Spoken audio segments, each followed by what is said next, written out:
తాకట్టులో ఉన్న బంగారాన్ని విడిపించి ఆ రోజు ఆన్లైన్ రేటుకే మేము కొంటాం. Sharma gold company. నమస్తే, మీరు చూస్తుంది సుమన్ టీవీ. నేను మీ కీర్తి. నాతో పాటు ఉన్నారు ప్రముఖ ఆస్ట్రాలజర్ సుభాష్ శర్మ గురుగారు. నమస్తే గురుగారు. గురుగారు, సెప్టెంబర్ 18న పాక్షిక చంద్రగ్రహణం. మన దేశంలో లేకపోయినా కూడా ఇతర దేశాల్లో ఉన్న మన తెలుగు వారి కోసం మనం ఏం తెలియజేస్తాం?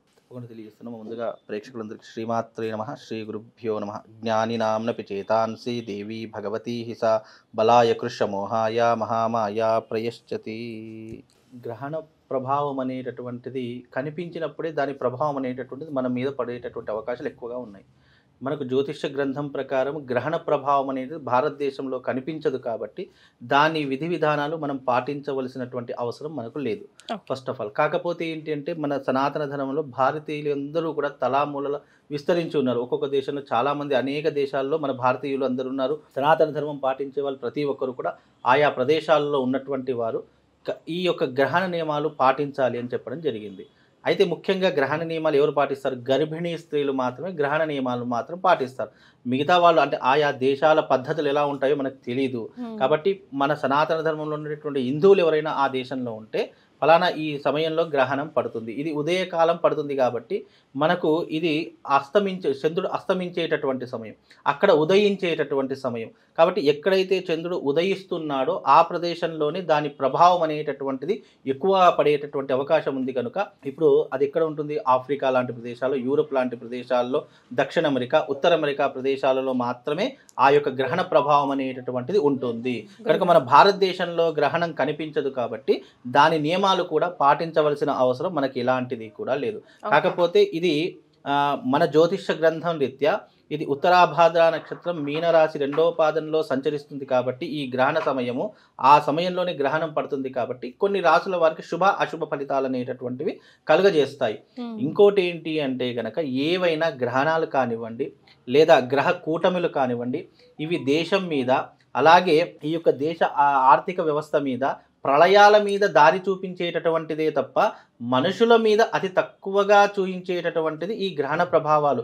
గ్రహణ ప్రభావం అంటే ఏదో భయపడాల్సిన అవసరం ఏమీ లేదు. గతంలో గ్రహణము అంటే అనేక పద్ధతులు పాటింది. ఇప్పుడు టెక్నాలజీ పెరిగిపోయింది కాబట్టి చాలామంది గ్రహణం అంటే భయపడట్లేదు. ఇంకా గ్రహణాన్ని చూసేటటువంటి పద్ధతులే పెరిగాయి తప్ప గ్రహణం పడుతుంది భయపడి ఇంట్లో దాక్కునేటటువంటి దుస్థితి ఇంకా రాలేదు మనకు. కాబట్టి ఇక్కడ ఏదైనా కానివ్వండి, గ్రహణ ప్రభావం అనేటటువంటిది ప్రకృతి వైపరీత్యాల మీద దారితీస్తుంది తప్ప మానవ మనుగడలో పాజిటివ్ ఆర్ నెగిటివ్ ప్రతి మనిషి జీవితంలో ఉంటాయి, ఉండవు అనేటటువంటిదే ఉండదు. కాబట్టి ప్రతి దానికి గ్రహణమే కారణము అని చెప్పేసి, మనం చేసిన తప్పులకు కూడా దేవుడే కారణం అని చెప్పేసి అనవసరంగా భగవంతుని మీద నీలాపనిందలు వేయకూడదని నా ఉద్దేశం.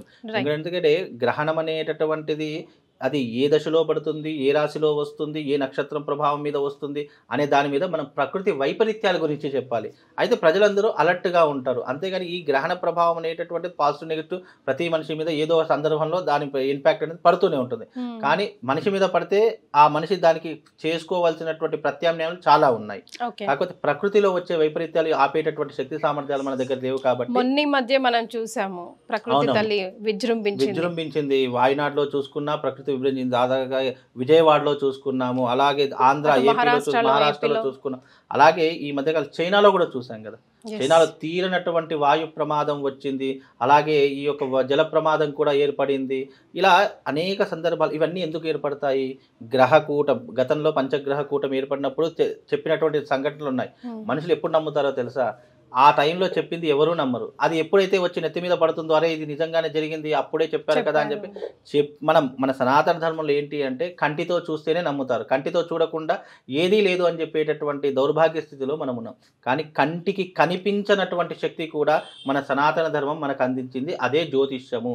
నీకు భవిష్యత్తులో ఏం జరుగుతుందో అనేటటువంటి సూచనాప్రాయంగానే చెప్తాం. ఏదైనా సరే సూచనాప్రాయమే, ఇక్కడ ఖచ్చితంగా జరుగుతుంది అని చెప్పడానికి కూడా అవకాశం లేదు. కనుక ఏదైనా కూడా ఇవన్నీ గ్రహణ ప్రభావాలు, ఈ గ్రహ కూటములు అనేటటువంటివి ప్రకృతి వైపరీత్యాలకు దారితీస్తుంది. కాబట్టి ఇది ప్రకృతి పరంగా ఇది గతంలో దాదాపుగా 12 ఏళ్ల క్రితమే వచ్చింది ఇలాంటి గ్రహణం. మళ్ళీ ఇప్పుడు వస్తుంది అని అంటే మళ్ళీ ఈ గ్రహణ ప్రభావము వచ్చే నెల 18వ తారీఖు వరకు మళ్ళీ ప్రకృతి వైపరీత్యాలు జరిగేటటువంటి సూచనలు ఉన్నాయి. జల ప్రమాదాలు జరుగుతాయి, వాయు ప్రమాదాలు జరుగుతాయి, అగ్ని ప్రమాదాలు జరుగుతాయి, రోడ్డు ప్రమాదాలు జరుగుతాయి, తీరనటువంటి ఆస్తి నష్టం కలుగుతుంది అనేటటువంటి సూచనాప్రాయంగా ఈ గ్రహణ ప్రభావం అనేటటువంటిది మనుషుల మీద ప్రభావితం చూపిస్తుంది. అది ఆయా ప్రాంతాల వారికి కొన్ని, ఇప్పుడు ఇది మీనరాశిలో సంచరిస్తుంది కాబట్టి, మీనరాశిలో గ్రహణం పడుతుంది కాబట్టి, మీనరాశి అంటే ఏంటి, జలరాశి అని చెప్పడం జరిగింది. అంటే నీటికి సంబంధించినటువంటి రాశి కనుక ఈ యొక్క గ్రహణ చంద్రగ్రహణం, పాక్షిక చంద్రగ్రహణం ఏదైతే ఉంటుందో ఈ యొక్క గ్రహణ ప్రభావం వచ్చే నెల 18వ తారీఖు వరకు అనేక జల ప్రమాదాలు జరిగే అవకాశాలు ఎక్కువగా ఉంటాయి. సముద్రాలు కానీ నదులు కానీ ఉప్పొంగేటటువంటి అవకాశాలు ఎక్కువగా ఉంటాయి. దానివల్ల ఆ తీర ప్రవాహ ప్రాంతంలో ఎవరైతే ఉంటారో వాళ్లకు ఆస్తి నష్టం జరగడము, లేదంటే ప్రాణ నష్టం జరిగేటటువంటి సంఘటనలు, సూచనలు ఎక్కువగా జరుగుతాయి. కాబట్టి ఆయా ప్రదేశాల్లో ఉన్నటువంటి వారు జాగ్రత్త తీసుకోవాలి. వీలైనంత వరకు అక్కడ సముద్ర తీరంలో ఉన్నటువంటి వారు కానివ్వండి, నదీ తీర ప్రాంతాల్లో ఉన్నటువంటి వారు, చెరువులు, ఈ ఆనకట్టలు ఇవన్నీ కట్టినటువంటి ప్రదేశాలు ఉంటాయి కదా, అవి తెగిపోయేటటువంటి అవకాశాలు ఉంటాయి. కాబట్టి ప్రకృతి వైపరీత్యాలు ఇలాంటి జరిగే సూచనలు ఉన్నాయి. కాబట్టి ఈ విషయాల్లో జాగ్రత్తగా ఉండండి, అప్రమత్తంగా ఉండండి. వీలైనంత వరకు మీ దగ్గరలో ఏదైనా నదీ తీర ప్రాంతాలు ఉంటే అక్కడ నుంచి కొన్ని రోజులు, అంటే 1 నెలనో 2 నెలలో వేరే దగ్గర ఉండడానికి ప్రయత్నం చేయండి. ఇలాంటివి చెప్పాలి తప్ప గ్రహణ సమయంలో ఏముంటుందండి, గ్రహణ సమయంలో భగవత్ ఆరాధన చేసుకోమని మాత్రమే మనకు శాస్త్రం చెప్పింది తప్ప ఇదేదో గ్రహణం మనిషిని ముంచేస్తుంది, మనిషిని నాశనం చేస్తుంది అనేటటువంటి ప్రభావం కాదు. ఏదైనా విపత్తు జరిగే అవకాశం ఉంది, ఆ సమయంలో మనిషి దైవాన్ని నమ్ముకోవాలి. దైవాన్ని నమ్ముకున్నప్పుడు దైవం గనక మనకు పాజిటివ్ ఎనర్జీ ఇచ్చింది అనుకోండి, ఎలాంటి గ్రహణాలు కూడా ఎవరికి ఏం చేయవు. కాబట్టి గ్రహణ ప్రభావము మనిషి మీద కొంతవరకు మాత్రమే దాని ప్రభావం చూపిస్తుంది. అంటే 100లో 10% మనిషి మీద చూపిస్తే 90% ప్రకృతి మీద చూపిస్తుంది. కాబట్టి ఈ 10% మనం ఎలాగోలాగో బయటపడతాం, కానీ 90% జరిగే ప్రమాదాలు ఎవరూ ఆపలేరు. ఇప్పుడు ఇంత పెద్ద ప్రమాదాలు జరిగి ఎవరైనా ఆపారా? ఆపలేదు. కాకపోతే అవి జరిగినప్పుడు దాన్ని పరామర్శించడానికే వెళదాము తప్ప అంతకుమించి మనం చేయవలసింది ఏం లేదు. కాబట్టి ఈ గ్రహణ ప్రభావం మనుషుల మీద 10% మాత్రమే ప్రభావం చూపిస్తుందండి. రైట్. సో గ్రహణాలు అంటేనే దాన ధర్మాలు అంటూ ఉంటారు కదా గురుగారు. ఇప్పుడు ప్రకృతి వైపరీత్యంతో కూడా మనం బయటపడాలి అని అంటే ఎలాంటివి చేయాలంటారు? అయితే ఇక్కడ గ్రహణ సమయంలో చేసేటటువంటి కొన్ని దానాల గురించి సనాతన ధర్మం మనకు తెలియజేసింది. అంటే ఎలాంటి దాన ధర్మాలు చేయాలంటే, ఇది చంద్రగ్రహణం కాబట్టి చంద్రుడి యొక్క వెండి ప్రతిమను చేయాలి. అలాగే ఒక సర్ప ఆకారంలో ఉన్నటువంటి ఒక వెండి ప్రతిమను, ఈ రెండింటినీ కూడా ప్రతిమలుగా చేసేసి ఆవు నెయ్యిలో ముంచి ఒక పళ్ళెంలో ఆవు నెయ్యి పోసి ఆ 2 ప్రతిమలు ఆ రోజున గ్రహణం విడిచిన తర్వాత ఆ రోజున బ్రాహ్మణులకు ఆ యొక్క దానం చేయడం వల్ల విశేషమైనటువంటి పుణ్యం కలుగుతుంది. గ్రహణ ప్రభావం నుంచి అధిగమించేటటువంటి అవకాశాలు ఉంటాయి.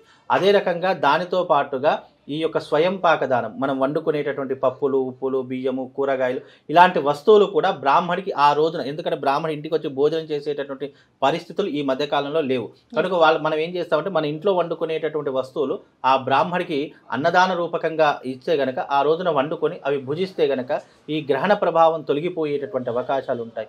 వీలైనంత వరకు గ్రహణ సమయంలో నదీ స్నానం ఆచరించాలి. నదీ తీర ప్రవాహ ప్రాంతంలో కూర్చుండి బ్రాహ్మణులైతే గాయత్రీ జపము, ఇతరులు ఎవరైనా ఉన్న, ఇప్పుడు గ్రహణ ప్రభావం అనేటటువంటిది ముఖ్యంగా కొన్ని రాసుల వారికి శుభ అశుభ ఫలితాలు ఇస్తుంది. ఎవరికైతే శుభ ఫలితాలు ఉన్నాయో వాళ్ళు కూడా గ్రహణ జపం చేయించుకోండి. అశుభ ఫలితాలు ఉంటే ఎలాగైనా చేసుకుంటారు, మాకు శుభంగా ఉంది, మాకు అదృష్టంగా ఉందని చెప్పేసి ఊరికే కూర్చోకుండా గ్రహణం సమయంలో ఏదైతే మనం జపం చేసినా, హోమం చేసినా, లేదు దైవారాధన చేసినా, ఏదైనా శ్లోకాలు మనం చదువుకున్నా దాని యొక్క ప్రభావము ఒక్కసారి చదివితే 10ంతల పుణ్యం అనేటటువంటిది మన ఖాతాలో జమ అవుతుంది. అందుకనే ఇలాంటి ప్రభావాలు వచ్చినప్పుడు దైవారాధన చేసుకోవడం, నదీ స్నానం చేయడం అనేటటువంటిది మనకున్నటువంటి గొప్పనైనటువంటి విధిగా సనాతన ధర్మం మనకు తెలియజేసిందమ్మా. రైట్ గురుగారు, మనుషుల మీద 10% ప్రభావమే ఉంటుంది అని తెలియజేసినప్పటికీ కూడా ఇందాక అశుభ ఫలితాలు ఇస్తుంది గ్రహణం అని అన్నారు కదా, ఏ రాశుల వాళ్ళకి ఎలాంటి ఫలితాలు ఇస్తాయి ఒక్కసారి? ఇప్పుడు ఇక్కడ శుభాన్ని ఇచ్చేటటువంటి రాశులు వచ్చేసేసి, 1 మకర రాశి, 2వది సింహరాశి, 3వది ధనస్సు రాశి, 4వది మనకు మకర, ధనస్సు, తులారాశి. ఈ రాసుల వారికి శుభ ఫలితాలు అనేటటువంటివి ఎక్కువగా కనిపిస్తూ ఉన్నాయి.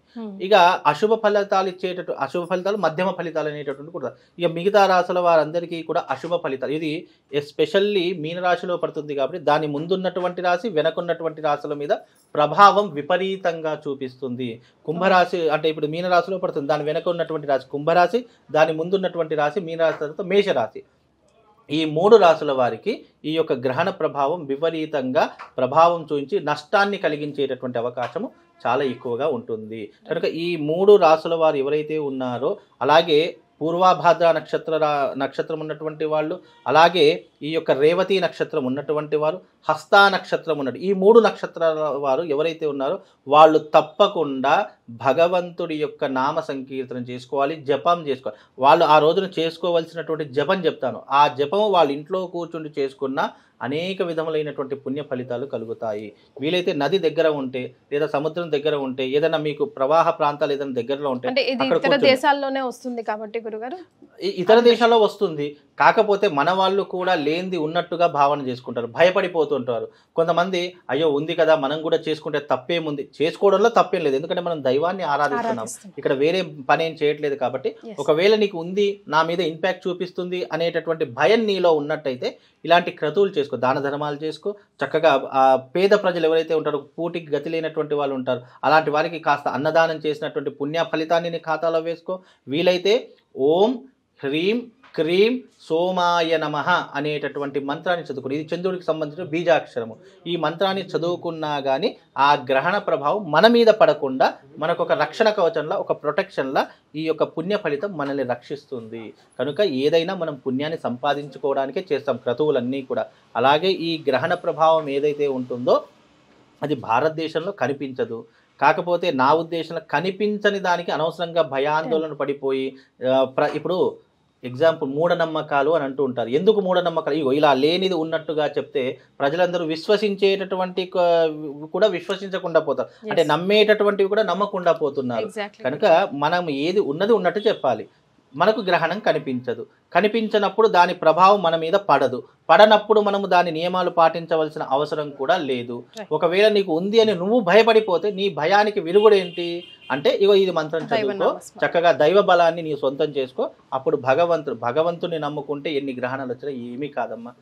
ఫైనల్లీ యూనివర్సల్ మనకు కనెక్ట్ అయింది, భగవంతుడి అనుగ్రహం సంపూర్ణంగా మన మీద ఉంది అని అంటే ఎన్ని గ్రహణాలు వచ్చినా కూడా ఆ భగవంతుడు జగన్మాత అమ్మవారే చూసుకుంటుందమ్మా. థ్యాంక్ యూ సో మచ్ గురుగారు, ధన్యవాదాలు.